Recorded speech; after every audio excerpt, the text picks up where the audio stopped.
Assalamualaikum everyone. My name is Jella and I have Indian husband and I am Filipino. This is my kid. He is Butchoy. He is half Filipino and half Indian. We are now living in Kuwait. And marami sa inyo ang nagtatanong kung ano ba yung requirements pag magpapakasal dito sa Kuwait. Sagutin natin yan sa video na ito. So, kung isa kang Pilipino at gusto mong magpakasal dito sa Kuwait at ang partner mo ay isang foreigner, ang isa sa mga hinahanap na requirements ay Senomar. Ang Senomar ay makukuha sa Pilipinas.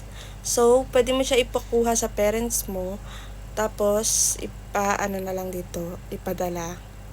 So, Senomar, birth certificate, kailangan kunin sa Pinas.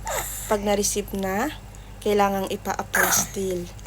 Tapos, pag napa-apostille mo na siya, ipa-deliver mo na lang dito sa Kuwait through LBC. And may other way pa na isa, kung wala kang mautusan sa Pinas, pwede mo siya makuha through online. Mag-online ka lang, mo lang yung PSA. Try ko isulat yung link dito sa baba. Then, mo lang doon. Fill-up mo lang doon. Then, ilagay mo yung address mo sa Pinas. Tapos, sabihan mo lang yung family mo na i-receive yung, i-deliver nila sa'yo yun. Tapos, i-receive. Tapos, ipa-apostille na lang nila. And then, ipadala through LBC. And then, kapag na-receive mo na, ipa-Arabic translation mo lang siya. Then, idalhin sa Embassy of the Philippines. Pagdating sa embassy, ipapa-stamp yun. And then, pagtapos may stamp, pupunta ka sa Ministry of Foreign. Doon sa Ministry of Foreign, papa-stamp mo rin doon. And then, pag na-stamp na, magbabayad ka doon ng 5K. Isa pa sa requirements, kung Muslim ang magiging asawa mo, kailangan mong mag-convert ng Muslim. Ay. Ibaba muna natin si baby. Laro ka muna dyan, baby.